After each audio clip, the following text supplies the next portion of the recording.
ഹരി ഓം ഹരേ കൃഷ്ണ. എല്ലാവർക്കും നമസ്തേ. ഈ ഒരു വീഡിയോ അല്പം ആത്മീയ ചിന്തയോട് കൂടി ഉള്ളതാകാൻ കാരണം, നമ്മൾ ചില സമയങ്ങളിൽ ഇരുന്ന് ചിന്തിക്കുമ്പോൾ നമ്മുടെ നിയോഗം എന്താണ്, നമ്മളെ ഭൂമിയിലേക്ക് വിധാതാവ് അയച്ചത് എന്താണ് എന്നൊക്കെയുള്ള ഒരു ചിന്ത നമ്മുടെ മനസ്സിൽ സ്വാഭാവികമായി ഓടിയെത്തും.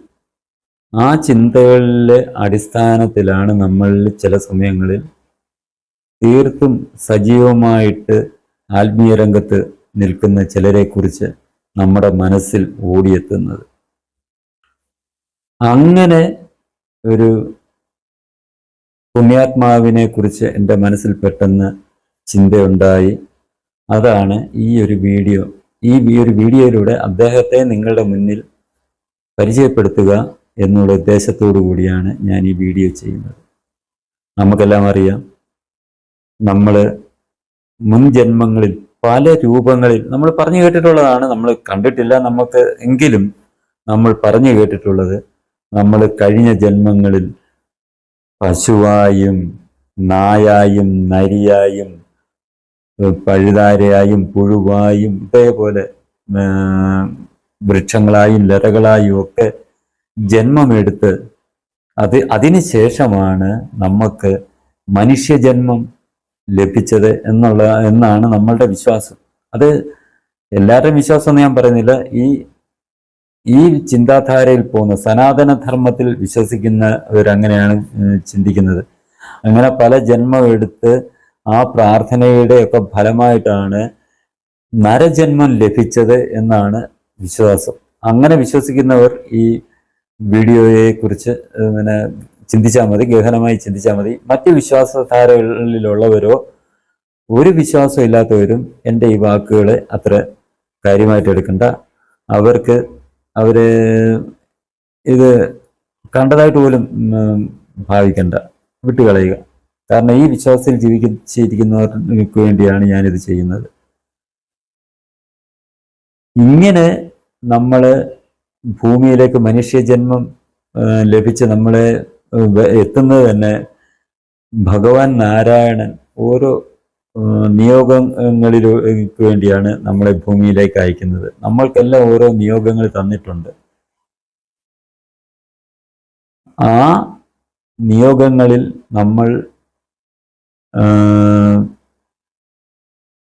അതിനകത്തിൽ എത്രമാത്രം നമ്മളത് പ്രാവർത്തികമാക്കുന്നു എന്നുള്ളത് നമ്മൾ തന്നെ ചിന്തിക്കേണ്ട കാര്യമാണ്. ഇപ്പൊ തന്നെ നമുക്കറിയാം, ഇതെന്ന് പറഞ്ഞാൽ കലികാലമാണ്. ഇപ്പോൾ നമ്മൾ ജീവിക്കുന്ന ആ കാലഘട്ടം കലികാലമാണ്. സകല ജീവജാലങ്ങളിലും കലി നിറഞ്ഞിരിക്കുന്ന സമയം, കലി ബാധിച്ചിരിക്കുന്ന സമയം. അത് നമ്മളെ പലവിധങ്ങളായ അധർമ്മ പ്രവൃത്തികളിലേക്കും നയിച്ചുകൊണ്ട് പോകും. കലി നമ്മളെ ബാധിച്ചാൽ ചൂതുകളിയോ ഇപ്പൊ ചൂതുകളി ഇല്ലെങ്കിൽ ഈ ലോട്ടറി കളി, ചീട്ടുകളി, അമിതമായ മദ്യപിച്ച് നമ്മൾ കണ്ടിട്ടുണ്ട്. മദ്യപിച്ച് ബോധം കെട്ട് റോഡിലൊക്കെ ഓരോരുത്തർ കിടക്കുന്നത്, കടത്തിണ്ണകളിലും റോഡിലും കിടക്കുന്നു. അവിടെ കിടന്ന് എന്തൊക്കെയോ പറഞ്ഞുകൊണ്ടിരിക്കുന്നു, ചീത്ത വിളിക്കുന്നു, ആളുകളുമായിട്ട് മെക്കിട്ട് കയറാൻ പോകുന്നു. അച്ഛൻ മകനെ കൊല്ലുന്നു, ചില നിങ്ങൾ വായിക്കുന്നത്, അച്ഛൻ മകനെ കൊല്ലുന്നു, മകൻ അച്ഛനെ കൊല്ലുന്നു, ഭാര്യ ഭർത്താവിനെ കൊല്ലുന്നു, ഭർത്താവ് ഭാര്യയെ കൊല്ലുന്നു. ഇങ്ങനെ സർവത്ര കലി ബാധിച്ചിരിക്കുന്ന ഒരു കാലഘട്ടത്തിലാണ് നമ്മൾ ജീവിക്കുന്നത്. ഇപ്പോൾ തന്നെ മയക്കുമരുന്നുകൾക്ക് ഈ തലമുറ അടിമപ്പെട്ടിരിക്കുന്നു. മയക്കുമരുന്ന് അവരുടെ ബോധത്തെ നശിപ്പിച്ചിരിക്കുന്നു, അവരുടെ സ്വത്വത്തെ തന്നെ നശിപ്പിച്ചിരിക്കുന്നു.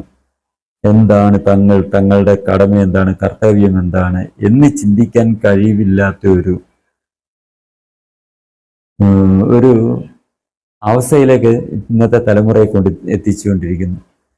ഇതെല്ലാം ഈ നമ്മളിൽ ബാധിച്ചിരിക്കുന്ന കലിയുടെ ആ ഒരു പ്രഭാവം കൊണ്ട് തന്നെയാണ് എന്നാണ് സനാതനധർമ്മ വിശ്വാസിയായ ഞാൻ വിശ്വസിക്കുന്നത്. ഇതിലൊന്നും പെട്ടുപോകാതിരിക്കാൻ നമുക്കുള്ള ഏക മാർഗം ഈശ്വര വിചിന്തനം മാത്രമാണ്, ഈശ്വര ഭജനം മാത്രമാണ്. നമ്മളെ ഇതിൽ നിന്നെല്ലാം രക്ഷിക്കുക. ഭഗവത് കഥകൾ പറയുക, അത് കേൾക്കുക, ഇത് മറ്റുള്ളവരിലേക്ക് പകർന്നു കൊടുക്കുക. ഇതൊക്കെയാണ് ഈ കലി ബാധയിൽ നിന്ന്, കലിയുടെ ആ ഒരു അപഹാരത്തിൽ നിന്ന് നമ്മൾക്ക് രക്ഷപ്പെടാൻ ഉള്ള ഏക മാർഗം. എന്നാൽ നമുക്കറിയാം, ഈ സംസാര സാഗരത്തിൽ പെട്ടുഴലുന്ന നമ്മളിൽ മഹാഭൂരിപക്ഷം ആൾക്കാർക്കും ഇത്തരം ഈശ്വര വിചിന്തനത്തെക്കുറിച്ച് നമുക്ക് ചിന്തിക്കാൻ പോലുമുള്ള സമയം കിട്ടാറില്ല എന്ന് അർത്ഥം. അതും കലിയുടെ ഒരു കളി തന്നെയാണ്.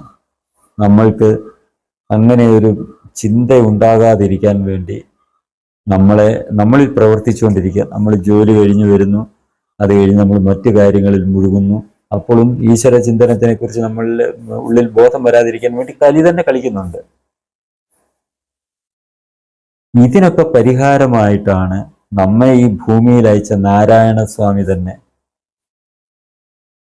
അതിനുള്ള പരിഹാരമായിട്ട് ചില വളരെയേറെ മഹാത്മാക്കളെ ഈ ഭൂമിയുടെ പല ഭാഗങ്ങളിലായിട്ട് നിയോഗിച്ചിട്ടുള്ളത്.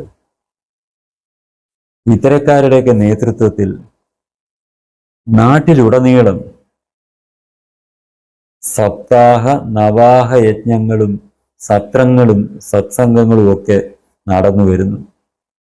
എത്രയൊക്കെയായാലും നമ്മൾ ഒരു സമയവുമില്ല, എനിക്ക് എൻ്റെ ജോലി, അത് കഴിഞ്ഞ് വീട്ടിൽ വന്ന് എൻ്റെ കുടുംബം എന്നൊക്കെ പറഞ്ഞ് നടക്കുന്ന ആളാണേലും കലി അത്രമാത്രം നമ്മളെ പിന്തിരിപ്പിച്ചതാണെങ്കിലും ഇത്തരം സത്രങ്ങളും സപ്താഹങ്ങളും ഒക്കെ നാടുനീളം നടക്കുമ്പോൾ ഒരു 2 മിനിറ്റെങ്കിലും, അതും പോട്ടെ, 1 മിനിറ്റെങ്കിലും ഇത്തരം കാര്യങ്ങൾ നമ്മളുടെ കർണങ്ങളിൽ പതിക്കാറില്ല എന്ന് നമുക്ക് ചിന്തിക്കാവൂ. തീർച്ചയായിട്ടും നമ്മുടെ കാതുകളിൽ അത് കേൾക്കാനുള്ള സാഹചര്യം ഉണ്ടാകും. ചിലപ്പോൾ നമ്മൾ ഇങ്ങനെ സത്രങ്ങൾ യജ്ഞങ്ങൾ നടക്കുന്ന അതിന് മുന്നിലൂടെ കടന്നു പോകുമ്പോഴാണെങ്കിലും നമ്മളിത് അതിനുള്ള അവസരമുണ്ടാകും. മൈക്കിലൂടെ നമ്മുടെ വീട്ടിലിരുന്നാലും കേൾക്കേണ്ടി വരും. തീർച്ചയായും അപ്പോൾ നമ്മുടെ ഉള്ളിൽ ഒരല്പം ഈശ്വര ചിന്ത ഉണ്ടാകുന്നത് സ്വാഭാവികമായി സംഭവിക്കുന്നതാണ്. ഇത്തരം കാര്യങ്ങൾ കേൾക്കുന്നത് എത്രമാത്രം മഹാഭാഗ്യമാണ്. അപ്പോൾ ഒന്ന് ആലോചിച്ച് നോക്കുക. അതിനകത്തിടെ ഈ പൗരാണികരാകുക, അതായത് ഇത് ചൊല്ലിക്കൊടുക്കുന്ന ആൾക്കാരുടെ ഭാഗ്യം എത്രമാത്രം വലുതായിരിക്കും. അതിലും മഹാപുണ്യമായിരിക്കും ഇത്തരം യജ്ഞങ്ങളിലും സത്രങ്ങളിലും ഒക്കെ ആചാര്യസ്ഥാനം വഹിക്കുക, ആചാര്യനായി നിന്ന് ഇതൊക്കെ മുന്നോട്ട് നയിച്ചുകൊണ്ട് പോവുക എന്നുള്ളത് വളരെ മഹാപുണ്യമായിരിക്കും എന്നുള്ളതിൽ തർക്കമില്ല. ഇങ്ങനെയുള്ള ഒരു പുണ്യാത്മാവിന് നമ്മുടെ കേരളത്തിൽ തന്നെ അതുപോലെ നിരവധി പുണ്യാത്മാക്കളുണ്ട്, മഹാത്മാക്കളുണ്ട്. നമുക്കെല്ലാം അറിയാം ആൾക്കാരാണ് ഇവരെല്ലാം. പക്ഷെ എങ്കിലും ഞാൻ ഒരാളിനെ പരിചയപ്പെടുത്തുകയാണ്. ഞങ്ങളുടെ ഇവിടെ ഒരു ക്ഷേത്രത്തിൽ ഞാൻ ഭാരവാഹിയായിട്ടിരിക്കുമ്പോൾ ഇവിടെ യജ്ഞാചാര്യനായിട്ട് വന്ന് സപ്താഹയജ്ഞം നടത്തിയൊരു പുണ്യാത്മാവിനെ കുറിച്ചാണ് ഞാൻ പരിചയപ്പെടുത്തുന്നത്. അദ്ദേഹത്തിൻ്റെ പേര് ശ്രീ PK വ്യാസൻ. കോട്ടയം ജില്ലയിലെ അമനകര സ്വദേശിയാണ്. നമുക്കറിയാം നാലമ്പലങ്ങൾ എന്ന് പറയുന്ന ഇതുകൊണ്ട് ശ്രീരാമസ്വാമിയുടെ ലക്ഷ്മണന്റെ അവർ 4 പേരുടെ പേരിലുള്ള ക്ഷേത്രം നമ്മുടെ കോട്ടയം ജില്ലയിലാണ്. അതിൽ ഒരു ക്ഷേത്രം അമനകരയാണ്. ആ അമനകര സ്വദേശിയാണ് ഈ PK വ്യാസൻ എന്ന് പറയുന്ന പുണ്യാത്മാവ്. വ്യാസഭഗവാൻ നമുക്ക് പകർന്നു തന്ന ശ്രീമദ് മഹാഭാഗവതം അമൃതവർഷമായി അനേക ലക്ഷം സജ്ജനങ്ങളിലേക്ക് എത്തിച്ച യജ്ഞങ്ങളുടെ ആചാര്യനാണ്, ആചാര്യസ്ഥാനം വഹിച്ച ആളാണ് ഈ PK വ്യാസൻ എന്ന് പറയുന്ന ആ പുണ്യജന്മം. ഇപ്പോഴും അദ്ദേഹം അത് തുടർന്നുകൊണ്ടേയിരിക്കുന്നു. കേരളത്തിനും പുറത്തും വളരെയേറെ യജ്ഞങ്ങൾക്ക് അദ്ദേഹം നേതൃത്വം നൽകിയിട്ടുണ്ട്. യജ്ഞശാലകളിലെ പ്രഭാഷണം ഞാനിവിടെ നേരിട്ട് കേട്ടതുകൊണ്ടാണ് ഞാൻ അദ്ദേഹത്തെക്കുറിച്ച് ഇങ്ങനെ പറയാൻ കാരണം. വാണീദേവി വിളയാടുന്ന അതാണ് അദ്ദേഹത്തിൻ്റെ ആ നാവ്. അതിൽ നിന്ന് ഉതിർന്നു വീഴുന്ന ആ ഓരോ വാക്കുകളും അമൃത കണങ്ങളായിട്ടാണ് നമ്മുടെ കാതുകൾക്ക് അനുഭവപ്പെടുന്നത്. അത്രമാത്രം വളരെ നമ്മളെ